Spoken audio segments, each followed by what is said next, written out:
So, you're starting a dog walking business, or you're at least considering it, but you're curious what it's actually going to cost you and what things are going to be absolutely essential from the get go. So, let's dive into it, take a look at everything you might need, and how to get this journey off the ground.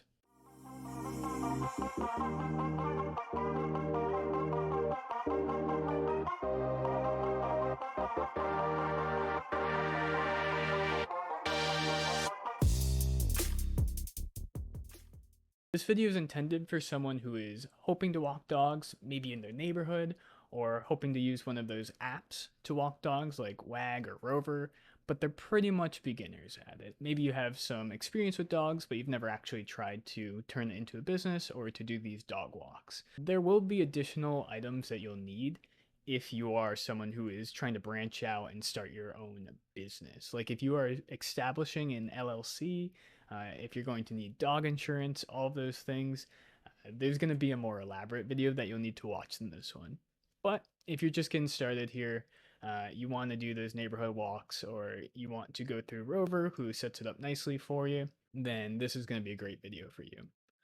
Also, just a side note, I'm not affiliated if I mention any brands in this video. They're just things that I like, things that have been recommended to me. So, no affiliation to them, but I find them to be good products. You can decide for yourself.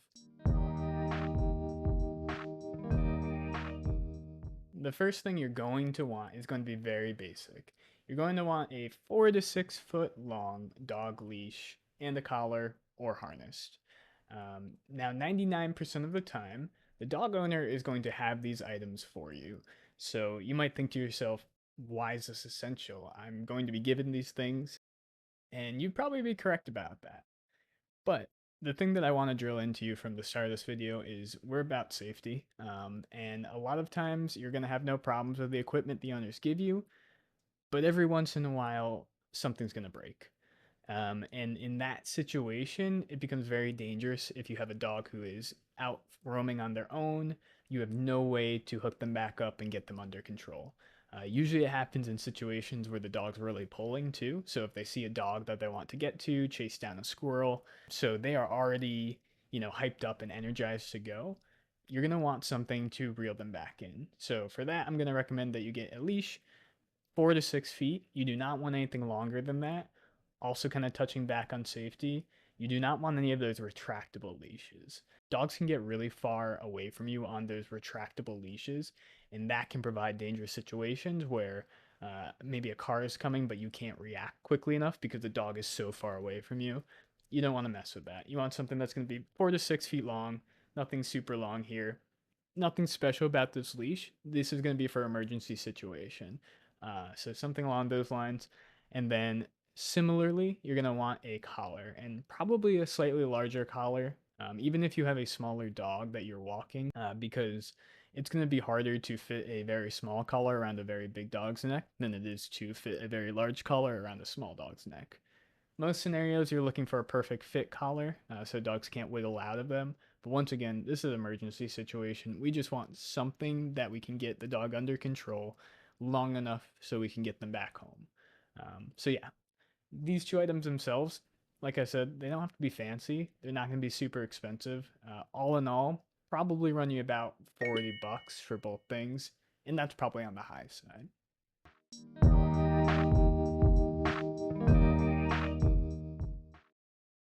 Next up is going to be that other item combo that probably already comes to your mind. It's going to be the poop bags. It's going to be the poop bag dispenser. Now, it's the less glamorous side of dog walking, but the pups are going to have to use the restroom, and you're going to have to be okay with picking up the poop. You can't just leave it there. If you aren't comfortable with it, it might not be the right job for you. But don't be that walker that just leaves it behind. You're going to develop a reputation. The neighbors are going to notice. They may even rat you out to your pet owner. They may even tell them that your dog walker is just leaving the dog's poop around. Um, Truly, I shouldn't have to guilt you into this. It's just the right thing to do. Just pick it up. But yeah, so as a general rule of thumb, there's not a ton of recommendations I have for these items. They're pretty straightforward. There's things you can look for. So, for example, the bags themselves, you can find these bags that are mostly eco friendly. So, they are mostly comprised of recycled material. And we use a lot of these bags as dog walkers, so if you can find those, great, please use them. If you can't get them, or if they are just a little bit too pricey compared to the other bags, when you're first getting started, I think it's okay if you pick up a bag of these.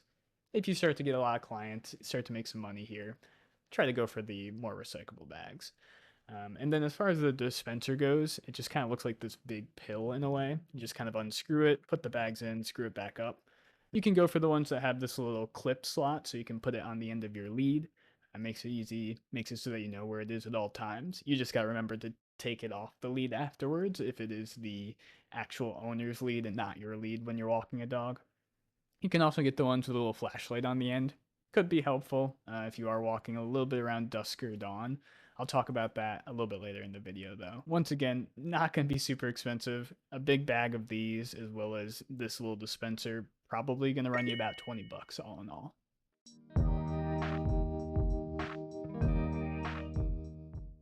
Okay, good news. I only have one more item that I think you'll actually have to purchase. The other items I'll talk about after this category are going to be items that you probably already have, but want to make sure you have with you on those walks. So the last thing in this category is going to be some high value treats. And there's going to be a couple reasons why you're going to want these. First is going to be for those nervous pups or those shy pups who you're just meeting for the first time. It's a really easy way to win them over. It's just to give them a couple treats here and there. It is the way to a dog's heart after all. But obviously don't try to force these treats on them. Just come in very gently. If you are going to feed them from your hand, open palm.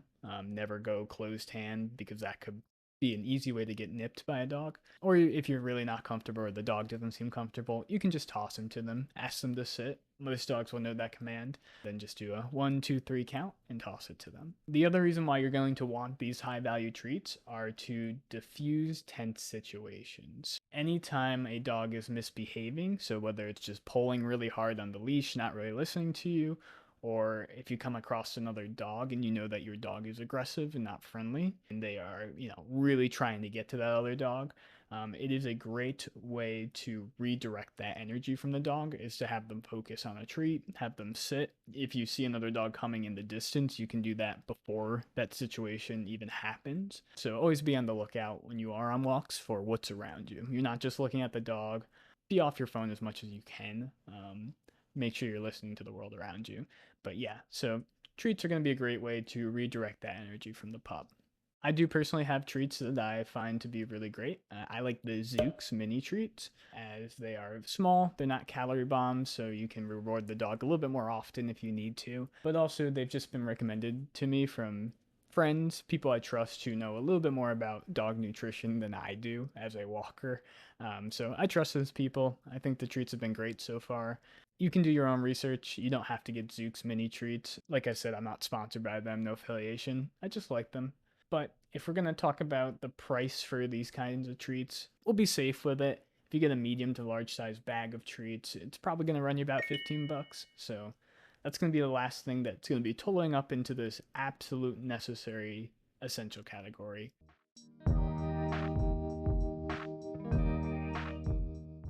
Okay, so moving on to a category of items that you probably don't need to buy, you probably already own, but are going to be important while you're out on these walks.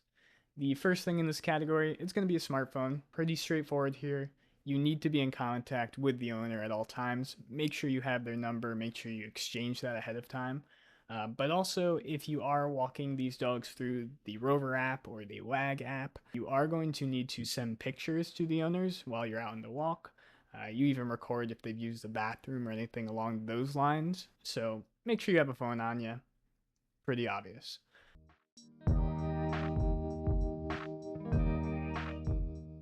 Second thing is also going to be pretty obvious. You're going to need a means to get to and from your bookings. If you're just doing neighborhood walks, you're just going to walk there. So you don't really need any transportation. But otherwise, you're going to need something to get to and from these bookings. So you can set your own booking radius so you know how far you need to travel. You can do that by bike if your radius is pretty small. Otherwise, you're going to need a car, or you're going to need a parent with a car who's willing to drive you, or you can take the bus. It doesn't really matter what you use to get there, you just need to get there.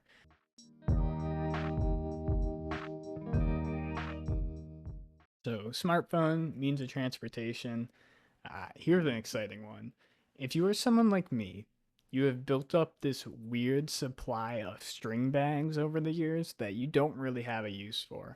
They're just given out to you at soccer camps, they're given out to you at school events or 5K runs that you've done. I don't know. There's a very weird period of time where everyone just gave out these string bags. They're nice, but how often do you use them? Well, we finally have a scenario where you can use them. You're going to have one of these string bags on your back at all time, just because you're going to need something to carry, all of the items we've already talked about. Now, you can get away without a bag in the wintertime if you have a jacket on, that kind of thing, because you just have extra pockets you can store things in. But these bags are really helpful in the sense that you're always going to be organized. If you're running late or if you're running like right on time to get to a walk, you're not scrambling inside trying to figure out what pocket, what jacket did I leave the dog poop dispenser. You're not trying to figure out where I left the treats. It's always going to be in the string bag. I personally love it. I always take it on every walk. Just throw it over my back. I have this extra supplies, this extra room for supplies whenever I need it. Doesn't have to be a string bag. If you can rock one of these fanny packs, go for it. I can't. This isn't mine. This is my girlfriend's. But yeah, more power to you if you can use one of these instead of a string bag. I'm assuming that you probably already have one of these items in your house. If you don't, you might have to purchase it. It's not going to be expensive, but they're going to be helpful to carry all of your things.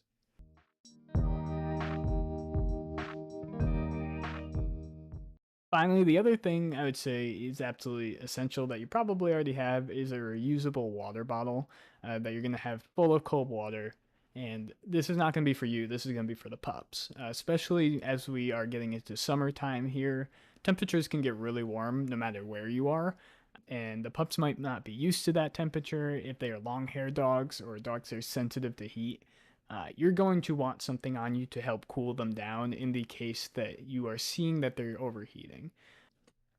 Now, obviously, there are stages to overheating. If you are noticing signs of extreme dehydration or extreme overheating, get them help. Water's not going to be enough in that scenario, but you can often prevent that. And I say often, almost always, you can prevent that. Don't push your dogs too hard while you are walking in the summer. Make sure you're taking breaks in the shade. But always have this water bottle on you full of ice cold water. Pop a couple ice cubes in there. You can offer them water on the walks, but additionally, it's an easy way to cool them down if you splash the water specifically on their paws and on their underbelly. That is a really easy way to quickly cool down a dog.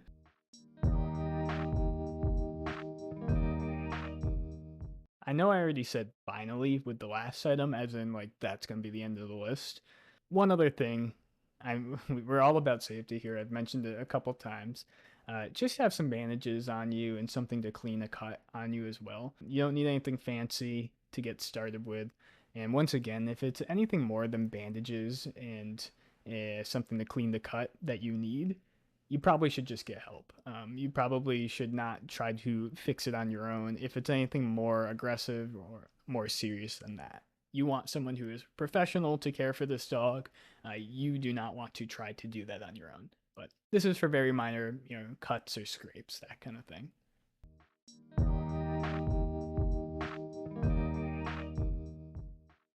Okay, last category. So these are going to be items that are not absolutely essential from the get-go, but they are nice to have. They're items that, can make your life a little easier or are just luxury items, I would call them. A lot of them are upgrades to items we've already talked about. So first thing I'll mention is actually going to be that water bottle, that reusable water bottle we just talked about a couple moments ago. You can actually get like dog specific water bottles from like Petco, PetSmart, your local dog store, anything like that. They have these like water bottles that turn into a dish on the top of the bottle, and these can be really helpful. There are some dogs that just won't take water out of a bottle. So if you can provide something that they're a little bit more used to, like these bowls, sometimes those dogs are more willing to take water out of them. It's also nice. Like you just kind of set it on the ground, turn the top out, and they can relax for a second, other than like you trying to like squirt it and have them catch it in their mouths. Totally, totally not an essential item, but a nice thing to have. The next item I'll mention is something that probably could be considered an essential, but only if you are going to walk dogs during dusk or during dawn. It's going to be reflective gear for you and the dog. I wouldn't accept any walks during low light periods if you don't have this reflective gear. It just creates an unsafe scenario for both you and the dog with cars driving at night. You want something so cars can see you very visibly. This little night howl LED collar is a great option for that. Um, I don't currently own this. I've just looked at it online. The pictures, the reviews look great. It looks nice and bright. Doesn't seem too expensive either. So that might be a good option for your dogs, as well as just getting a reflective vest for yourself.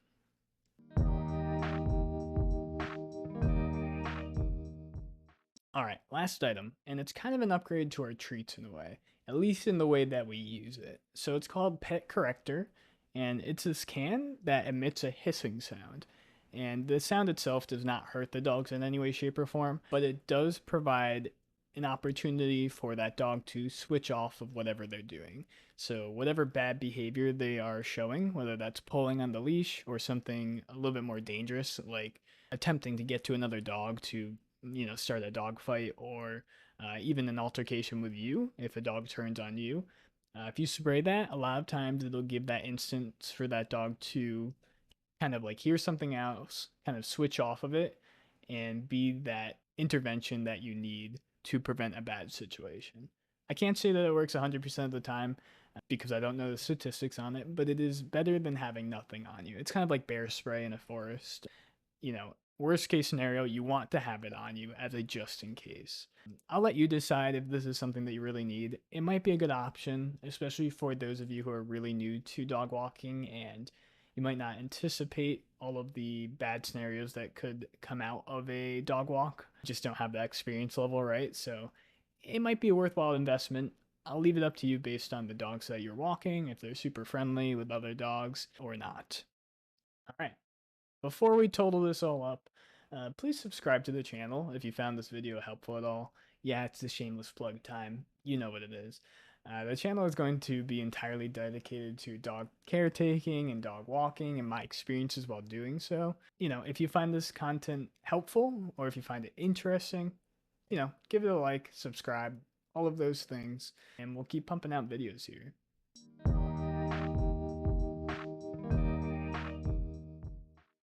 With that said, our essentials item category comes out to about 75 bucks, which is honestly pretty accessible for the entry price compared to most business opportunities. Now, I'm not going to sit here and say 75 bucks is nothing.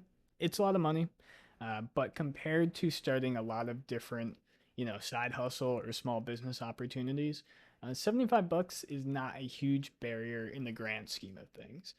If you are going to buy something like the fanny pack, or if you are going to buy that reflective gear right away, it might be closer to $100, $125.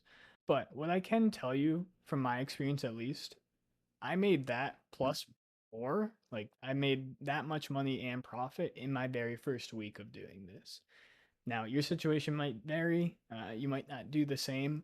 But what I'm saying is that you probably can make this money back very quickly and already be, in the green numbers by that second week.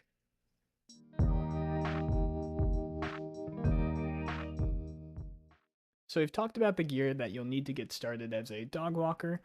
Obviously, there's many more steps between buying this gear and actually being a profitable dog walker. Now, money's not everything. Obviously, we do this first and foremost because we like interacting with dogs. We enjoy getting exercise by going out for a walk, and we just generally enjoy being around dogs. But money's also very nice too. So there's a couple more steps between that and becoming profitable, but that's a video for another day. Maybe in a future video, if it's something that y'all want, I would even share like what I made with my first 3 months on Rover as to giving you a starting point and something to either strive for or to imagine as you move forward here. The nice thing is, this is one of those opportunities where you can do it and you can get to that point of making money versus some of those other kind of side hustle things, aka YouTube, aka Twitch, anything like that, where you can try for a really long time and still not ever see a dime. That's not one of these side hustles. That's not one of these jobs. So I really hope you do get into it. I hope you do it safely. I hope you do it at a pace that makes sense for you. And if you want to keep following my journey, if you want to keep getting some helpful tips, I hope you subscribe to the channel. But yeah, if you are a dog person, I can't explain just how enjoyable, this job is. So, with that said, until next time, my friends.